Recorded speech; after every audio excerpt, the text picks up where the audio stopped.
محمد علي بن رمضان لاعب الترجي التونسي السابق ولاعب فرنكا فاروزي المجري حاليا، والتقارير التونسية بتتكلم عن انتقاله للأهلي المصري في انتقالات الصيف اللي جاية. وعايز أقول لكم على حاجة، اللاعب ده قبل ظهور إمام عاشور في حياة الأهلوية كان هو الأمل اللي هينقل مستوى خط نص الأهلي في حتة تانية خالص.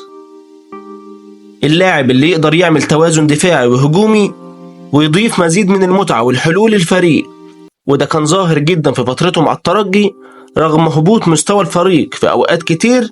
لكن محمد علي بن رمضان كان أكتر لاعب بارز في وسطهم ومستواه في تقدم مستمر. والسؤال الأهم هنا، لو الأهلي فعلا بيسعى للتعاقد مع اللاعب، ليه كولر عايزه وهيلعب على مين في خط نص الأهلي؟ الإجابة واضحة وصريحة، هيلعب مكان ديانج. وأقول لك على حاجة، الأهلي مش هياخد خطوة بالشكل ده إلا لو عارف إن ديانج مش هيكمل مع النادي. لكن الفكرة هنا، هيضيف إيه زيادة عن ديانج؟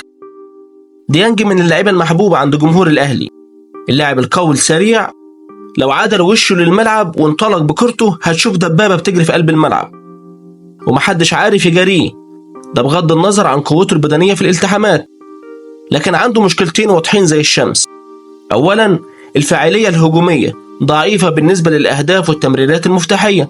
ثانيا وده الأهم، الاستلام والتسليم تحت ضغط، وأخطأه كتير جدا في النقطة دي، وده اللي خلى كولر في بعض الأحيان زي ماتش الاتحاد السعودي في كأس العالم يستغنى عن ديانج ويستخدم مكانه أحمد نبيل كوكا عشان يتجنب الأخطاء في الخروج بالكرة.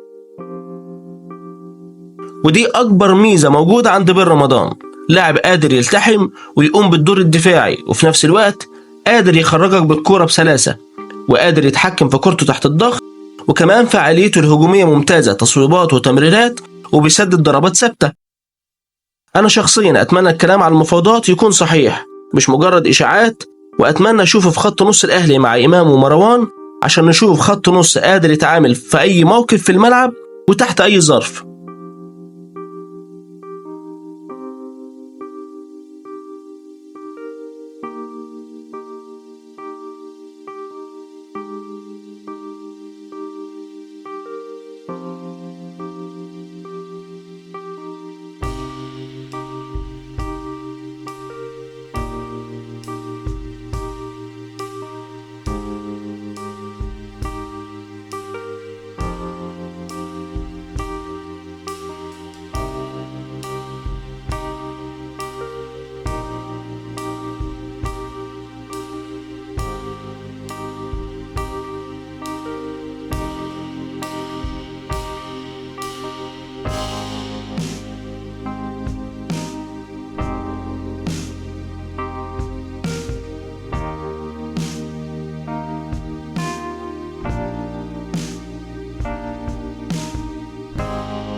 أتمنى يكون الفيديو عجبك، وأتمنى تعمل لايك وسبسكرايب وتفعل الجرس عشان تشوف فيديوهات اللي جاية. كان معاكم أخوكم أحمد من كرة تحت الصيانة.